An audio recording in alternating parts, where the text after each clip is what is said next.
Hello বন্ধুরা, কেমন আছেন সবাই? আজকে আমরা গিয়েছিলাম রংপুরের আনন্দনগর পার্কে। তো পার্কে গিয়ে কোথায় কোথায় ঘুরলাম, কি করলাম সবই আপনাদের এই ব্লগে দেখাবো। শুরুতেই এটা হচ্ছে আনন্দনগরের গেটের কাছে দেখেন কত সুন্দর করে ডিজাইন করে দিছে। এই যে এটা আমার মেয়ে, ওকে নিয়ে একটু ভিডিও করতেছিলাম। গেট দিয়ে ঢোকার পরেই আমরা চলে যাব ভিতরের দিকে। চলুন দেখা যাক ভিতরে কি আছে, আমরা ঘুরে আসি।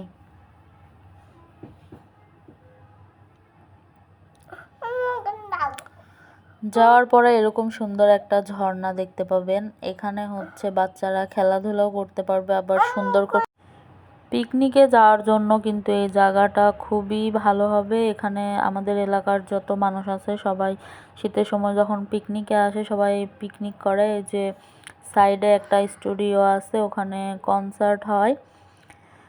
ঝর্ণার পাশেই আমার বাবু আর বর দুজনের ছবি তুলতেছিল। এদিকে আমার ছবি তুলে দেওয়ার লোক নাই, তাই একটু আমি নিজেই ভিডিও করতেছিলাম, আপনাদেরকে ঝর্ণাটা দেখালাম। এটা একটু ওই যে চিকলি পার্কের মতো।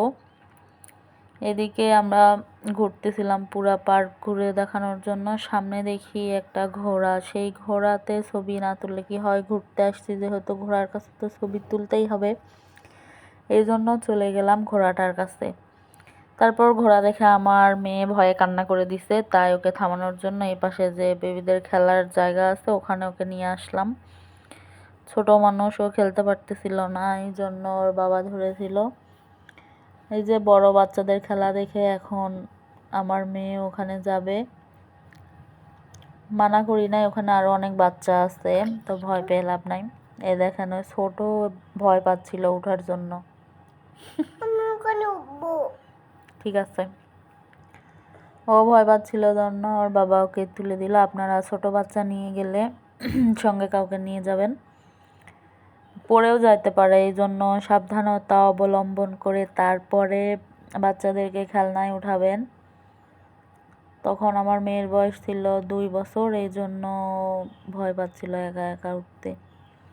ওখানে আমাদের খেলা শেষ, এই জন্য এদিকে একটু ঘুরতে আসলাম। এখানে একটা ছোট্ট নাগরদোলা আছে, মানুষ কম ছিল জন্য এই খেলনাগুলো কোনোটা স্টার্ট করে নাই, বেশি মানুষ হলে করতো।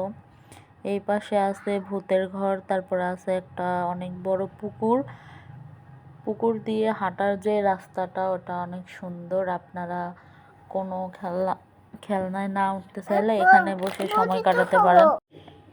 পুকুরের সাইড দিয়ে অনেক সুন্দর ফুল ছিল, শীতের সময় গেলে এই ফুলগুলো দেখা যায়, না হলে তো ধরেন ফুল ফোটে না। তারপরে এই যে আমরা হচ্ছে নৌকায় উঠলাম, নৌকায় একটু ঘোরাঘুরি করবো। আমি তো প্রথমে উঠতে ভয়ই পাচ্ছিলাম যে আমার যে ওজন নৌকায় ডুবে যায় নাকি। আমার মেয়ে খুব খুশি হয়েছে নৌকাতে ওঠার পরে। এই যে দেখেন আমার টুনটুনিটা কি সুন্দর করে তাকায় আছে। বাচ্চাদেরকে নিয়ে মাঝে মাঝে ঘোরাঘুরি করবেন, তাহলে বাচ্চাদেরও মন ভালো থাকবে, আপনাদেরও মন ভালো থাকবে। আমাদের ঘোরাঘুরি শেষ, যেহেতু শীতের সময় তাই বাসায় তাড়াতাড়ি যেতে হবে, এই জন্য চলে যাচ্ছি। পুরা পার্কই ঘুরে দেখছি, কাছে ভালো ফোন নাই জন্য ভালোভাবে ভিডিও করতে পারি নাই। পরবর্তীতে গেলে ইনশাল্লাহ আপনাদেরকে টিকিট থেকে শুরু করে সব কিছু দেখাবো। তো রংপুরের এই ছোট পার্কটায় আপনি ঘুরতে পারেন, অনেক সুন্দর ভিতরের ভিউটা। যারা রংপুরের আসছেন আমার ব্লগ দেখতেছেন, আপনারা চাইলে কিন্তু ফ্যামিলি নিয়ে ওখানে গিয়ে ঘুরে আসতে পারেন। এদিক দিয়ে বের হওয়ার সময় দেখলাম যে এখানে সুন্দর একটা পুকুরের পাশে বানাচ্ছে ছবি তোলার জন্য। এই জায়গাটা অনেক সুন্দর, এখনো কমপ্লিট হয় না, কিছুদিনের মধ্যে কমপ্লিট হবে। তারপরে আমি একটু ভিডিও করে নিলাম আপনাদেরকে দেখানোর জন্য। ধন্যবাদ, ভালো থাকবেন সবাই। আমার ভিডিওতে লাইক কমেন্ট শেয়ার করবেন, একটা করে ফলো দিয়ে রাখবেন।